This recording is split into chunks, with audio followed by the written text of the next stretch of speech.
The whole group session I felt went really well. We saw great progression with that understanding of deep.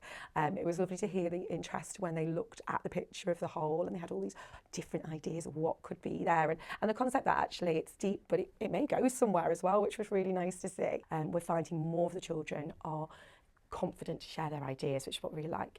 And what we'll often do as well is if a child who doesn't engage, we also, and another child answers, we'll often go, and would you say that as well? Do you think that too? So try and draw those children in as well. I feel their understanding of those words is deepening brilliantly. So rather than just having quite a shallow knowledge of the word and not use it in place, they've actually got a really good understanding, and we're finding they're using it in lots of different scenarios beyond the session.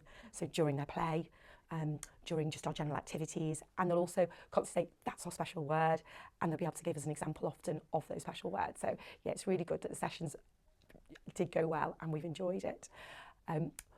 Obviously, we always have children that are very excitable during those sessions, and we have children that are so desperate to share their ideas. Obviously, we had one little boy who was extremely excited in that session.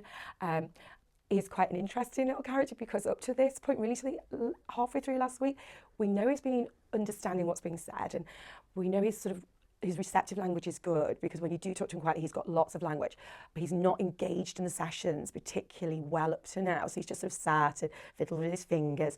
But this, as I say, from last week, suddenly his expressive language during the sessions has really begun to grow, until I think we reached sort of an absolute explosion yesterday of language, where he was just so desperate to share everything and just tell you everything that he saw, and just share everything that was in his head, really, which is brilliant and is exactly what we want, because we want that language. But then obviously we have to consider our other children on the carpet, and we have to consider our other children during that session, that everybody's getting what they need from it.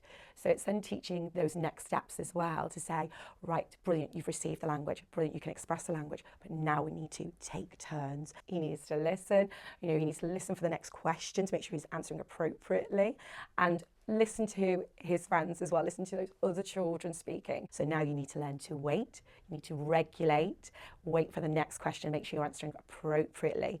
So for me, although we did use sign along and we used the visuals and we used Nelly, I think definitely keeping him near myself, because it makes it easier for me to direct him, and using clearer visuals with him. So I'd probably have a special set for him that I can hold, and we would continue with that wait.